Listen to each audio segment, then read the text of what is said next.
Good morning. This is Dr. McDaniel at GYN Corner, all things health related for women. I'm an obstetrician gynecologist in New York City, Midtown Manhattan, and I'm a little frustrated today because yesterday I did a 15-minute presentation. The system cut off on me. I thought it was posting, so I just added the last 3 minutes and then it disappeared. So the whole presentation I did yesterday on the Facebook live stream did not load. And this is my second time presenting today. I just did a live stream of about 12 minutes or so, and for whatever reason, it's cut me off. So I don't know what's going on with my system today. Um, I'm going to probably try to post this in two parts because I don't want I feel like it's timing out. So if you're on the GYN Corner podcast, you're not going to know about all this because I didn't post the mini one from yesterday.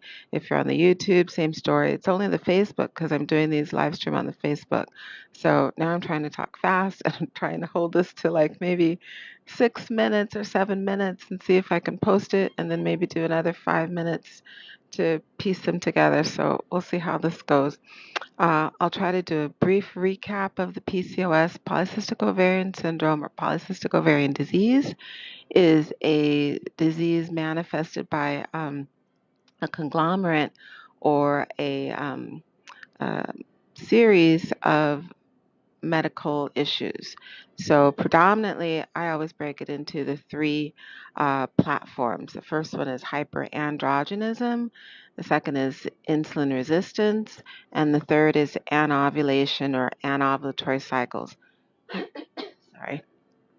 So the hyperandrogenism is increased male pattern hair growth, hair loss, and acne because it's due to increased sensitivity to male hormones, which is the testosterone. The testing we do for that is a series of blood tests to see or to confirm that this lady really does have normal testosterone and normal androgenic hormones. There's nothing extremely elevated, nothing pathological present. So we'll check for free and total testosterone, 17-hydroxyprogesterone, androstenedione, DHEAS, and sex hormone binding globulin. So the woman with PCOS should have increased male pattern hair growth, so beard, chest hair, blah, blah.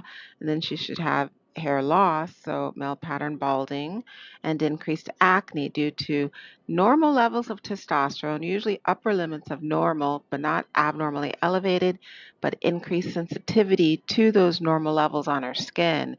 And the research has shown that's due to an increased activity of an enzyme called 5-alpha reductase that responds to the testosterone. So she has normal levels of testosterone, but her skin responds as if they're 5 to 10 times higher levels of testosterone.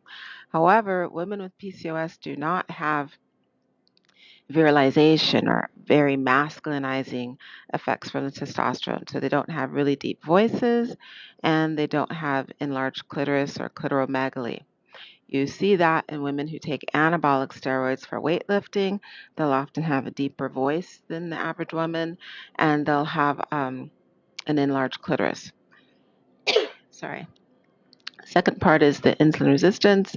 We check fasting insulin and glucose levels along with hemoglobin A1C. And this woman's at an increased tendency or propensity towards diabetes and metabolic syndrome and central obesity so it's the apple versus the pear. And ovulation is the most important because that's really the hallmark of polycystic ovarian syndrome or PCOS, PCOD. So these women predominantly have irregular menstrual cycles. So they'll usually have a menstrual period that comes every 4 to 6 months, and they'll have often abnormal bleeding with it. So they might have a cycle for 2 weeks and then nothing for 3 months, and then just brown smudgy for a week, and then 4 months later, a menstrual period heavy with clots for 3 to 4 weeks. So it's very dysfunctional uterine bleeding or very abnormal uterine bleeding pattern and flow. Last week, I spoke about treating the anovulatory aspect of PCOS or polycystic ovarian syndrome. And today I'll speak on the increased masculinization or increased androgenic aspects. So the mainstay of the treatment is going to be birth control pills, and that's because birth control pills decrease circulating testosterone. The estrogen levels predominantly help increase the sex hormone binding globulin protein. So that protein acts like a sponge and it soaks up a lot of the circulating testosterone. In addition to that, the birth control pills help. So, in so doing, the birth control pills help decrease acne because the testosterone directly increases acne production, and the birth control pills decrease new or additional hair growth. They will do nothing for the hair that's already established. So, obviously, the best thing if someone suspects that they have, or the physician suspects they have, polycystic ovarian syndrome, the best thing to do is to put that woman on birth control pills or that teenager on birth control pills as soon as possible to decrease or to prevent or inhibit the establishment of abnormal hair growth patterns. So beard, mustache, the whole shebang. In addition to the birth control pills, the second aspect of medication is spironolactone or aldactone. This is a medication that very occasionally we use for high blood pressure, hypertension, but predominantly what it does is it decreases the activity of that skin enzyme, the 5-alpha reductase, to respond to testosterone so sensitively or so strongly.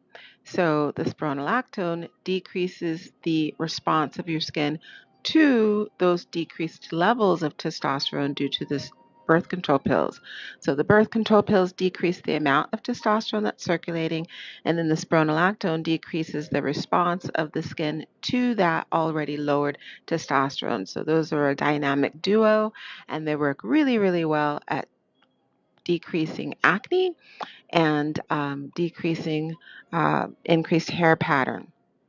Now, for the hair that's already present, the treatment's going to be electrolysis or laser therapy in order to eliminate that. I tell women with polycystic ovarian syndrome the worst thing you can do is shave because the shaving causes a Fred Flintstone look. So the shaving causes what we call post-inflammatory hyperpigmentation. So you have microscopic inflammatory response due to the microscopic trauma of the razor, and then the skin responds to that by darkening in skin tone. So they'll have that after 5 shadow or Fred Flintstone look, even when there is no longer any hair present. That's the worst. So the best thing to do is to wax if you can't do electrolysis or the laser hair therapy, but the laser and electrolysis are going to be the best. And then go on birth control pills as young as possible or as early as possible. Stay on them and then add the spironolactone for that extra oomph. So I know I've been talking fast. The system's been weird this yesterday and today. I don't want it to cut off on me again and lose my whole presentation. So this is Dr. McDaniel at GYN Corner. Please follow, subscribe the Facebook page, and follow, subscribe the YouTube. Please check out the podcast. It's also called GYN Corner. Right now it's on Spotify and it's on Anchor. I'm working on getting it on Apple iTunes and on Google, but those take about another 2 weeks before the Apple approves it, and we'll see about the Google. So it takes longer to get on those other platforms, but please post questions and comments and reviews on how you like the channel, the page, and if you have questions, I'll be more than happy to answer them. The office, Midtown Gynecology, has a website also. It's midtowngyn.com. If you're in the tri-state area, please come on by. We're west of Empire State Building and just around the corner from Penn Station and Macy's. This is Dr. McDaniel at GYN Corner, all things health related for women. Phew, I think I got it all in today. Have a great day. See you Wednesday.